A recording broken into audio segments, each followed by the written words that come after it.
स्मरण करिएगा जरा। शिवलिंग पे चढ़े हुए जल को जब हम अपने ऊपर प्रोक्षण करते हैं, शिवलिंग पे चढ़े हुए जल को जब हम अपने ऊपर छींटते हैं, शिवलिंग पे चढ़े हुए जल को जब हम आचमन करते हैं, और हम आचमन कर कर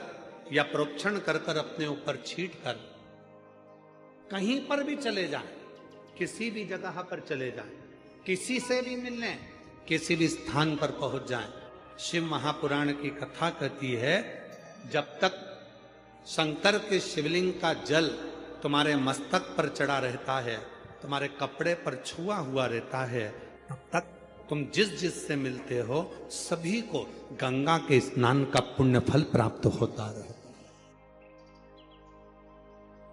2-3 माताएं बैठकर शिव जी का पूजन कर रही थी, भगवान शंकर की आराधना कर रही थी, शिव जी की साधना कर रही थी, शिव जी का। इतने में एक लड़की, कहीं उसको ड्यूटी पर जाना होगा, और वो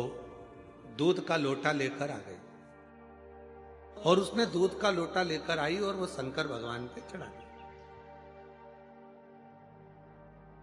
अब जितनी भी मेरी जीजियां बैठी थी जो पूजन कर रही थी, वो नई नई साड़ियां पहनकर, कोई उत्सव होगा तो पूजन करें।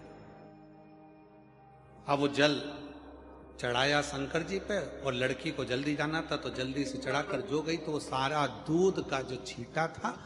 दूध का जो भाग था, जो जितनी मेरी जीजियां बैठी थी सबके कपड़े पर, सबकी साड़ी पर, सबके ऊपर चला। दोनों में सब माताओं ने मिलकर उस लड़की को पकड़ लिया, विवाद छिड़ गए, खूब विवाद हुआ।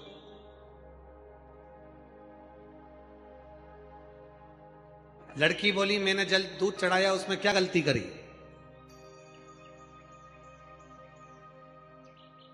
मेरे को कॉलेज जाना था, चढ़ा कर मैं जा रही थी। दूसरी बोली हमारा पशुपति व्रत था, नई साड़ी पहनकर आए थे, पूरे के पूरे तुमने डाल दिया, और हमारे पूरे कपड़े में, थाली में, हमारी थाली में जितना सामान था सब में दूध ही दूध चले गए।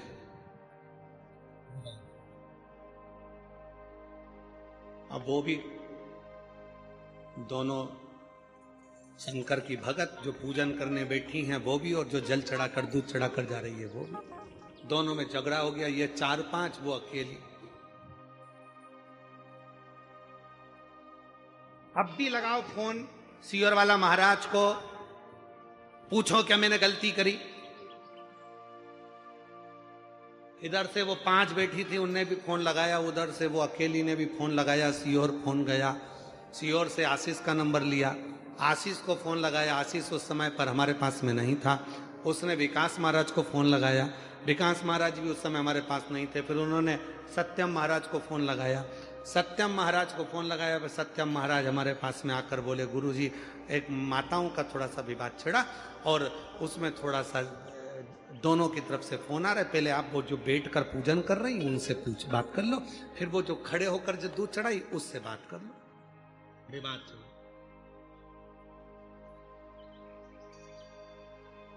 खड़े होकर जिसने दूध चढ़ाया वो कहने लगे मेरे को जल्दी जाना था, शिव जी पे दूध चढ़ा दिया, वो दूध इनकी थाली में चले गया, इनके कपड़ों पर चले गया, इनके ऊपर चले गया, तो ये मुझसे लड़ रही है।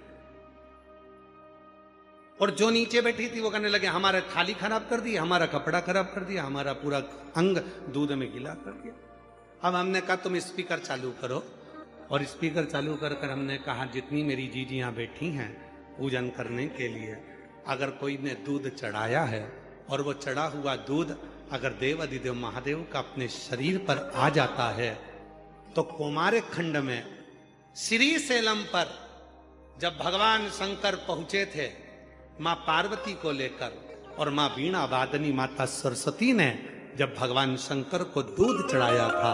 और सारे देवताओं के श्री विग्रह पर, श्रीशैलम की भूमि पर जब देवताओं के शरीर पर पड़ गया था, उसी में से इंद्र को क्रोध आया था। तब स्वयं तुमरुका जी ने कहा था ए इंद्र क्रोध मत करो,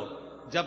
शिव पर चढ़ा हुआ दूध अपने शरीर पर आता है तो शिव आशीर्वाद देते हैं कि दूधो नहाओ, पूतो फलो, तुम्हारी जिंदगी में खूब आगे बढ़ो। और तुम झगड़ा कर रहे हो, तुम विवाद कर, शंकर भगवान पर चढ़े हुए, और कई लोग कहते हैं गुरुजी वो शिव जी का चढ़ा हुआ जल जो हमारे मस्तक पर पड़ा हुआ है, हमारे कपड़े पर पड़ा हुआ है, वो तो सूख जाएगा, फिर भी किसी का स्पर्श करेंगे और उसको गंगा के स्नान का फल मिल जाएगा। ये जब जल सूख गया, जब जल समाप्त हो गया, तो फिर उसका फल कैसे मिले? शिव महापुराण की कथा कहती है, अपने कपड़े पर जब पानी का छींटा लग जाता है, अपने तन पर कहीं पानी की एक बूंद भी गिर जाती है, तो ध्यान देना, जब तक उस पर दूसरी बूंद ना पड़े तब तक वो स्थान पर उस बूंद का स्मरण, उस बूंद का स्थान बना ही रहता है, चाहे वो सूख जाए, चाहे वो चले, चाहे वो सूख जाए, वो बूंद का स्थान बना ही रहता। शिव पर चढ़ा हुआ जल, भगवान शंकर पर चढ़ा हुआ जल जब हम प्रोक्षण करते हैं, शिव पर चढ़े हुए जल को जब हम अपने ऊपर छींट कर जाते हैं, शंकर पर चढ़े हुए जल का जब हम आचमन कर कर जाते हैं, तो जिस जिस से मिलते हैं, जिस जिस के करीब में जाते हैं, सबका उद्धार कर देते हैं,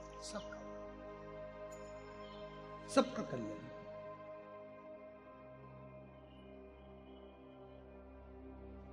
चलो जाने दो हमारे खंड को, शिव महापुराण की विद्येश्वर संहिता को ही पढ़ लीजिए। शिव महापुराण की विद्येश्वर संहिता कहती है,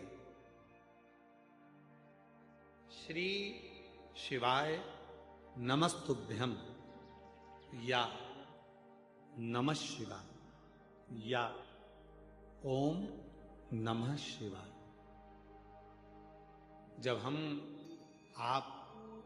इसका उच्चारण कर कर अपने घर से निकलते हैं, इसका उच्चारण कर कर जब हम अपने घर से निकलते हैं,